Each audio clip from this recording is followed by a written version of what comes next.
everyone. Welcome to Mission to Inspire. My name is Shola, and we are joined today by Judy, all the way from California.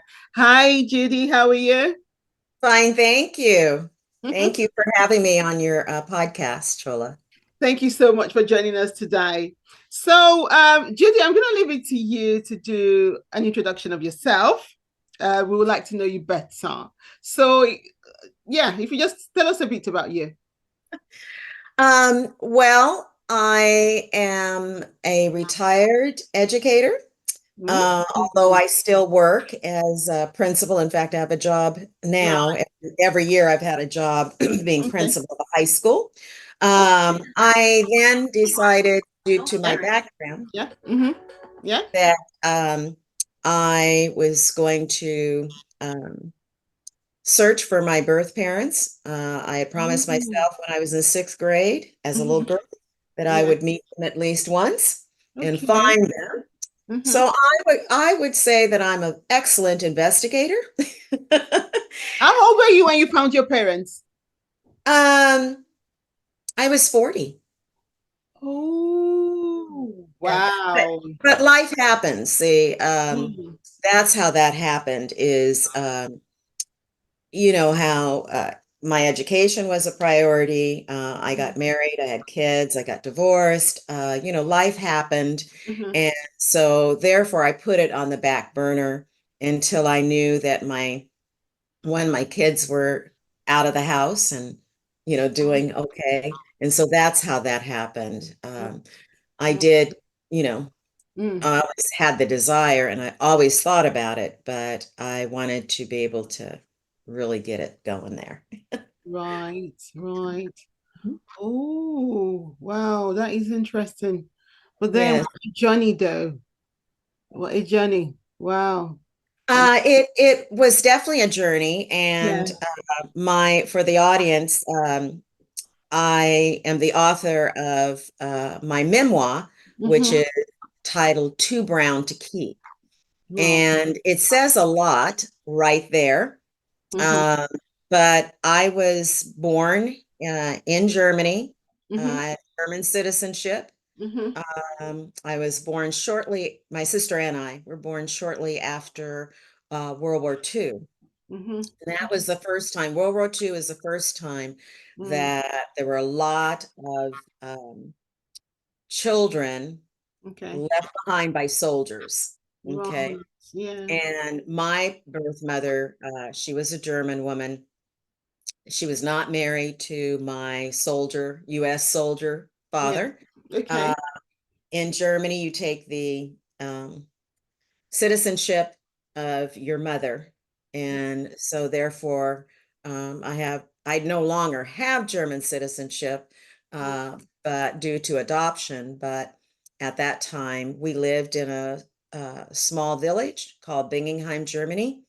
Okay. Excuse me. And my birth mother, unbeknownst to anybody in the village, including me and my sisters, um, decided she no longer wanted to take care of us. So um, a car came in the village and Mm-hmm. picked us up, and we left the village and went to live in a Kinderheim in Mannheim, Germany. Mm-hmm. Um, and then we were adopted by, thank goodness, my sister and I, we both have the same dad as and mother. Mm-hmm. We were adopted together and brought to the United States. Right. Right. So my book is based on my search, and it was a lifelong search because, as I said, shared with you, Mm. uh, life happens, and so I wasn't constantly looking. Yeah. There were things that I needed to do.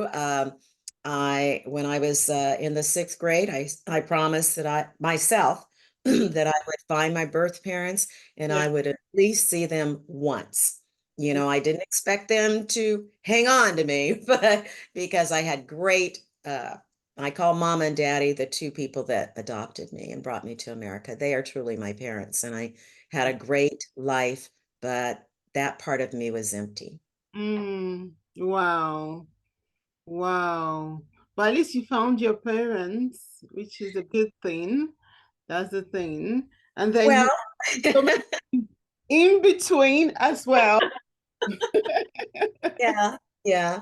Um, you know, most of us that were given up for adoption, and that's one of the themes in my book is about abandonment. I did a lot of research in regards to psychology, and abandonment definitely is a theme in regards to being abandoned and grief and loss.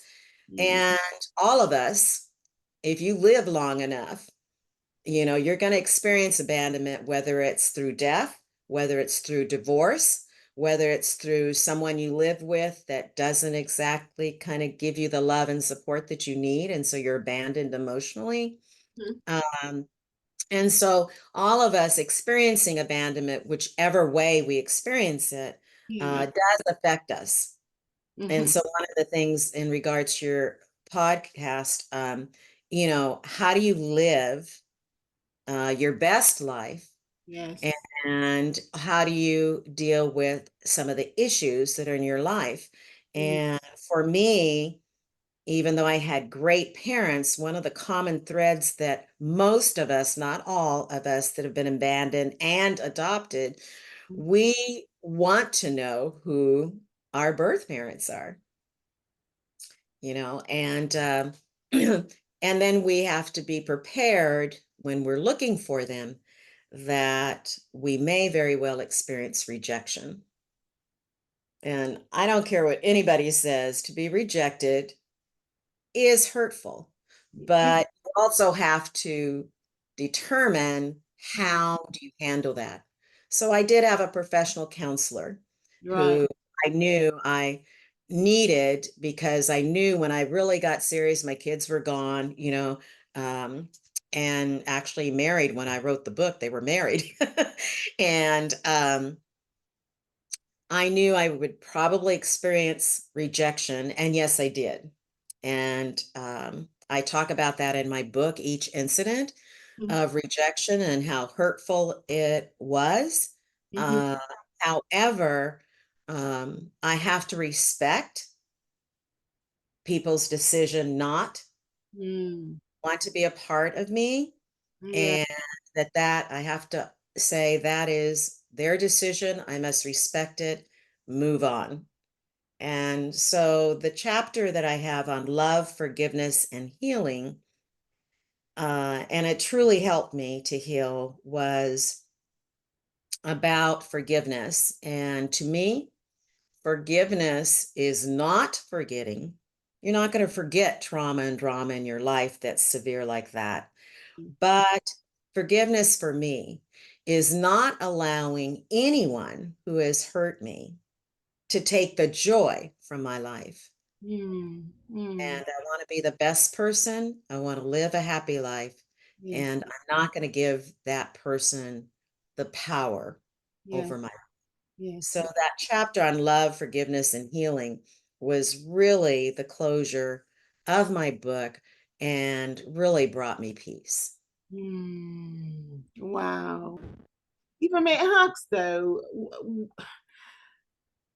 why did you, I mean, or when, or how did you feel the need to searching? Um, I always felt the need as a little girl. Ooh, My parents did not hide that my sister and I were adopted. okay. Um, my dad always told us, and again, when I say dad, I'm talking about my adopted dad. Hmm. Um, he always told us that our birth mother, um, that she gave us a way out of love. Um, And for me, I don't know why, but yes. I never believed it. And I said, I got to see, if she really loved me. Mm-hmm. That was a question that I answer in my book. Um, and I just felt the need. And one of the quotes that when I do a visual presentation Yeah. is, a quote in Mhm. regards to, abandoned child never forgets. Right. never forgets. And Yeah. that's me. And my sister did not either. And I wanted to have answers, Hmm. uh, and the answers to questions about very simple questions. Who Yeah. do I most look like? You know, whose personality do I have? Those are who am I? And those questions, especially the question, who am I? Mm. Every human being asks that question.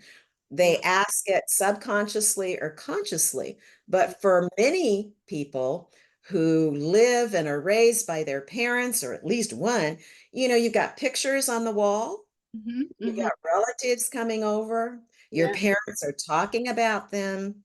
Hmm. So that question is automatically answered. But for me, it was not. When I go Right. to the doctor, they ask, what's the history? My mama says she's adopted. We don't know. No. And then what got me thinking when I was in the sixth grade is the teacher wanted us to just kind of write a little thing about who do we most look like as, our parents. Well, Mm. I don't know. So those are the keys of wanting to know. No. Mm. Wow. Wow. Thank you so much for sharing, though. Thank you so much for sharing. You. Thank you. Yeah. I didn't set out to write a book. Uh-huh. I set out to discover myself. And Right. as I began rolling over the stones, and uh, I thought I was unique and didn't realize there are 35,000 children born to soldiers, we called occupied children, Mhm. uh, throughout Europe during World War II and shortly after. But in Germany, it was 5,000 of us.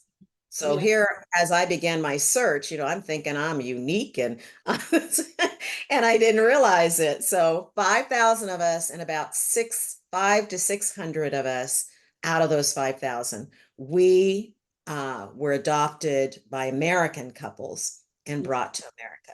Wow. All Yeah, the way from Germany. That makes you that's guys right. do That's right. for 5,000. Wow. Yes, yes. We flew over the Statue of Liberty because they brought us, and I have pictures in my book. So a picture of us boarding the plane in Germany. And Uh-huh. I was the youngest. There were five of us on my route going. Yeah. We were not all taken all at the same time. It was over the years of adoption. Okay. But flying over the Statue of Liberty, landing in New York. So that was on my bucket list. So I got to climb the Statue of Liberty and, in New York as an adult, Yeah. uh, and just, really do my homework. I love to investigate. And so I investigated myself. Wow. Wow. Let's talk about your book for a minute. So in your book, To Brown to Keep, you talked about the emotional impact of abandonment, which is exactly what you were talking about now, anyway. How did that experience shape your views on love, forgiveness, and healing, especially? Well, that question, did she love me? Because one time in school, you know how I did get bullied, and I'll never forget. I don't remember the person, but they came up to me and said, if your mother doesn't want you, nobody does. Oh my God. And hearing that has stuck with me, and even when I repeat it now, it sends chills through me. Uh, and so that was a motivating factor for me. Hmm. Uh, Also, in did she love me? And I do answer that question, and I'm not going to share that answer with you. You'll need to read the book, audience. But Okay. I did discover there were five other siblings, and my sister and I did not know that either. So I discovered my mom had six kids, all of us, and I discovered that in Germany, and hanging out in my village, um, where the first time I went, my sister went with me, and it was a village. It's a little larger now, but truly a village. When we were there, it was only about 500 people. And these older German people, men and women, when they heard we were there, came running out and calling us Uta Imgard, which is my name, Uta, and my sister Imgard. And I felt at home. Not to say that America is not my home either, please. I'm 4 hours ahead of time to catch my plane to get back to the United States. But, and into my house and my pillow and my bed. But Germany is my home too. And Wow. I felt at peace and at home there.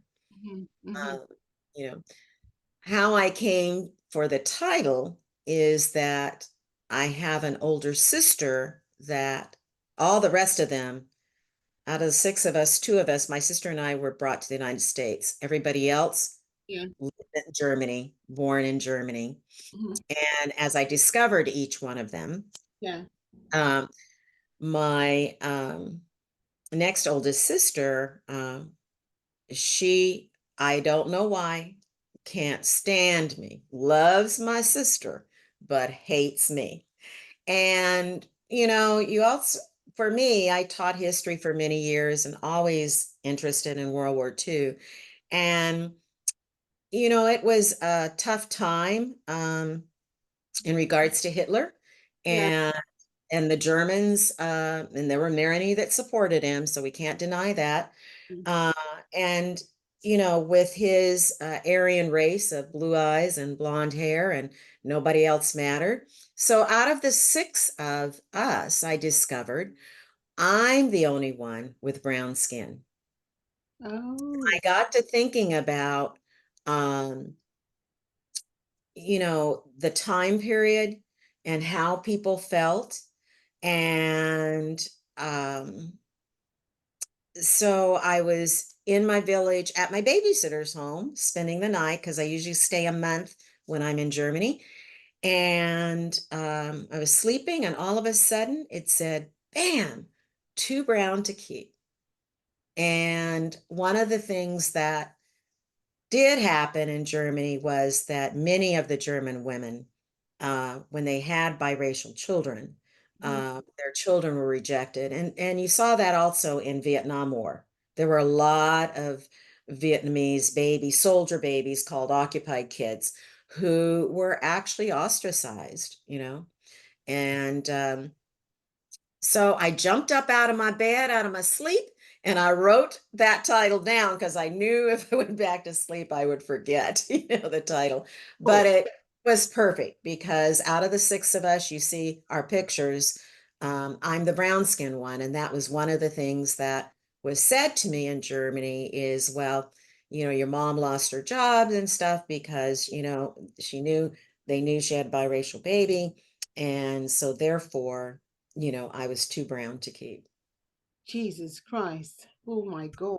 Wow. Wow. So your five siblings are they white?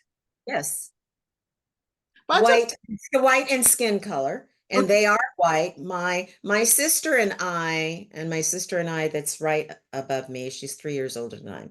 Right. We have the same mom and dad, but Mhm. she has blonde hair, blue eyes. I have Oh, okay. brown skin. I look like my mother. She looks like my dad, my soldier dad. Okay. Okay. Ooh, wow. What can I say? That's just that's just we can't Oh, cheat. uh, I think you have to have a perspective Hmm. that says, okay, people do better when they know better. Yes. And so I had to put my birth mother and everyone else during that time period, back in that time period, what were the belief systems? What were, all of that. And discovering my birth mother, she herself was abandoned.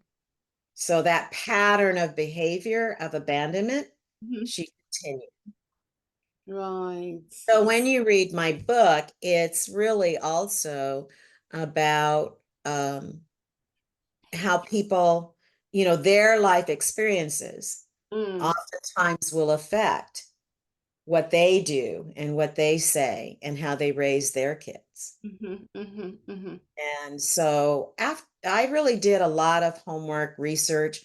My grandmother was a full Ashkenazi Jew, which is the original Jews, Okay. Hebrews, and she died in the concentration camp. Oh no. Rounded her up. And so when I talk about all those experiences and research and things that discovered, Mm. um, then you understand. I don't condone because I never give up my kids, but I understand it. Right. Okay. Okay. Wow. Ah, wow. Oh my God. What a story, but very touching one. Very Oh, one. And I'm sure there'll be people out there who have been through what yeah. you've been through, and this will really resonate with them. Well, thank you so much for sharing. Thank you. Thank you. And I just want to say, even though I was abandoned, adopted, there are many of people out there that I've met when I do my physical book presentations, that they've been abandoned in other ways, but we still have that grief and loss. Mm, And I just want to say to everyone, it's about turning the mirror, not allowing anyone to mhm. take the joy from your life. Don't let anyone take the joy from your life. That is very true. That is very true. Adoption often leaves unanswered questions about identity, which is what Yes. you already touched on. How did you discover your adoption papers at 25? Ah, identity is a theme that runs through my book as I shared the question of who am I. Um, my I would ask my dad periodically, I really want my adoption papers. I want to. I did not hold back from my parents my desire to find my birth parents. Right, okay. Mm, And one of the common themes among adopted too is there's usually, not always, but usually, and in my case, that's true. My dad didn't have a problem with it. My mom did. She right. was nervous about it. Mm, And so my dad one day after I had my son, my first son, and I was over there visiting my parents, and my dad took that stool and stood up on the stool and hit the panel, ceiling panel in the kitchen, and brought down a shoebox full of our adoption papers and things like that. And so they were in German, but translated into English. So that's how I was able to start my research. And I okay. did it before the internet. I did it, and you're young, so you probably don't remember this, but in my day, there was the operator assistant, and you dial 411, Mm-hmm. and they would give you someone's phone number. Right. And they would give you their address as well, Mm-hmm. if they had it. So that's how I started. I started way before and found them before the internet. Nowadays, it's pretty easy, much more so in going through Googling and 23andMe if you do your DNA, which I did do my DNA, but that was long after I discovered my birth parents. I did it more for health reasons than anything. But Oh, yeah, and so please, everyone, don't let anyone take the joy from your life. anyone? Live your life to the fullest. Oh my goodness, live this life to the fullest. That is so true. In your search for your birth parents, what was Yeah. the most challenging part of the journey for you? Learning parts. I'm sure you found peace along the way. I found peace after I began writing. So Really? yes, when I began, there was pieces, gradual pieces. Yeah. Um, one of the big hurdles that first of all, I found my birth father first because military keep excellent records, excellent records. Mhm. So I found him first. He still spoke German. Okay. And so, um, I'll let everybody read about the conversation and how I found him and what he said. But one of the nice things he did do for me is connected me in Germany. He called in, because he lives in the States, but he called Germany, found my babysitter, Mhm. um, and she was still alive, living in the village. And that got the ball rolling, for towards my birth mother. Okay. And most Europeans, and I'll just say Germans that I've discovered. Okay, I'm going to make a blanket statement, and I'm not sure if it's true, but I know from mine experience, people don't live too far away from their relatives and from family.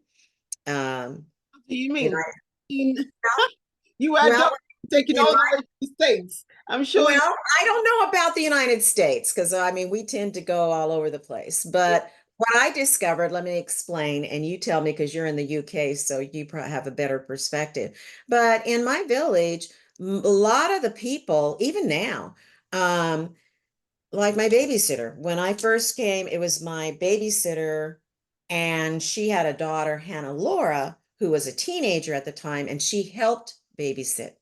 Well, when when her mother died, Hmm. Hannah Laura and her husband lived in that house. Yeah. And then, and so in the village, a lot of the people who during my day, a lot of them have died since COVID. Um, their kids live in there. They have their family, they live with their parents die, they take over the house. Maybe that's a small village kind of mentality, but it was easy to find my birth mother because of that. That's okay. I get it. I get it. Oh, interesting. Yeah. Interesting.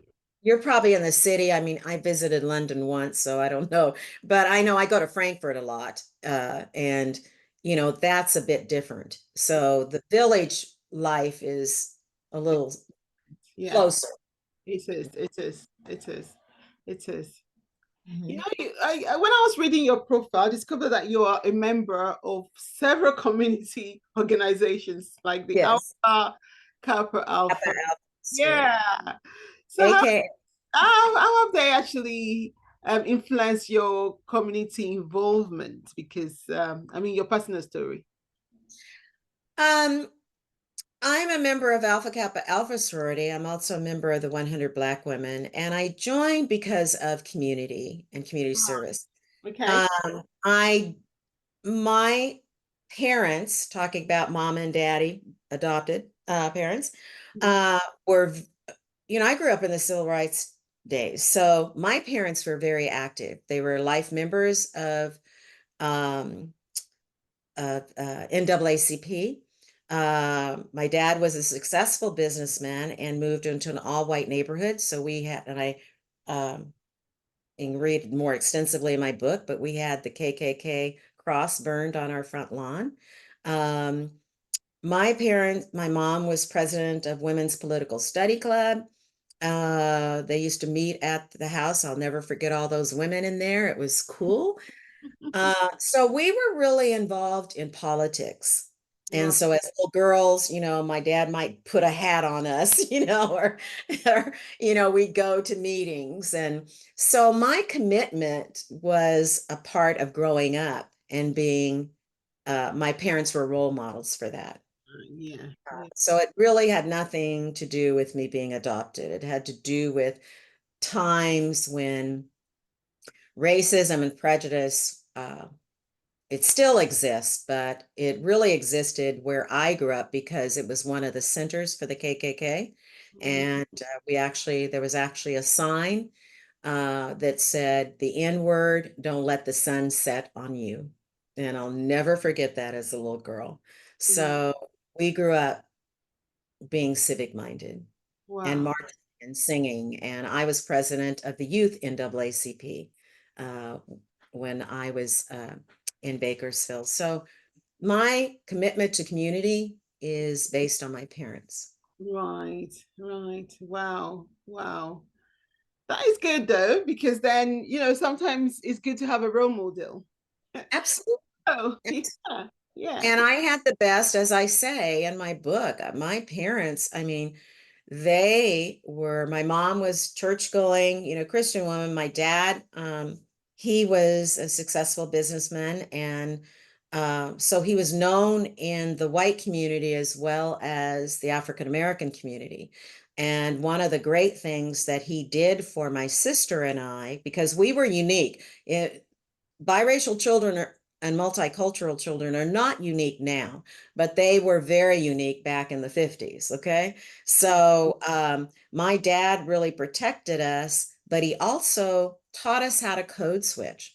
We would go to all white functions. We would be the only Black people there. And my dad and my mom would, my mom was really into the English. Okay. So, proper English, not British English, but proper American English, white American English, Yeah. um, and how to behave and how to dress that way. And then we went to, we were members of an all-Black church. In fact, the minister was one of my mom's relatives and our relative, and all-Black church, Vacation Bible School. So we had both worlds, and we were taught how to dress, how to talk, how to behave, what are the cultural norms Yeah. of each group. And, I don't care where you are, I think when I talk to my students, I always tell them when we talk about code switching, and that's true of everyone, how you talk when you're out with your homegirls or your girlfriends Yeah. is not the way you're going to talk when you're in an office That's very, working. that's very true. And yeah, and so when people push back on me about, oh, you have to be yourself, yes, we have many sides to ourselves.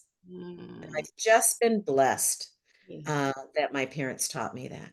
Wow. Thank you so much for joining us today. Before we go, I'm just going to ask you this question.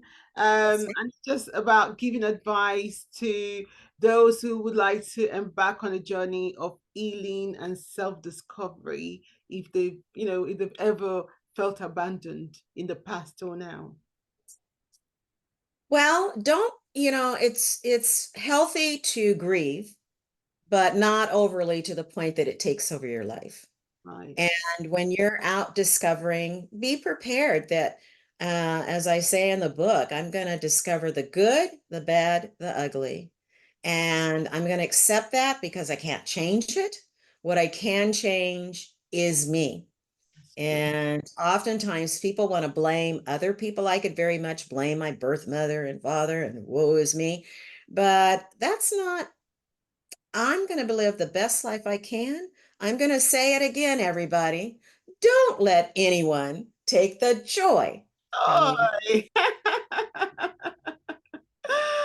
oh my goodness. Thank you so much for coming on our show today. For those that would like to buy your book or, know you better, meet with you, how can they connect? Um, just Google me, to be honest. I've been pretty active on the internet, and I've been on podcasts, but I've also, I have Facebook, uh, both for author page and both for personal, and you can email me. My book is on Amazon.com because I self-published the book. But please, it's available in the UK, and I'm just now getting it translated into German because I'm going back to Germany at the end of July 2025. I'm going for my babysitter's 88th birthday, and I'm going to distribute my book because a lot of the villagers do not speak English, the older ones in the Oh, village. thank Yeah. you so much for So joining us. please hit me up. Do not hesitate, anyone. I'm available to speak, but also if you have any questions, I'd be happy to talk to you. Great. Thank you. Thank you so much for joining us today. And it's a pleasure having you on our show, sharing your journey. Thank you so much. I've learned so much from you today, to be honest. Oh, thank you. Thank you. Thank you, everyone, for joining us. And don't forget to subscribe, like, and share this very, very, very interview. I'm sure it will bless somebody out there. Thank you for joining us today. Bye, everyone. Thank you. Subscribe if you haven't done so. Like, follow, comment. Until next time. Goodbye.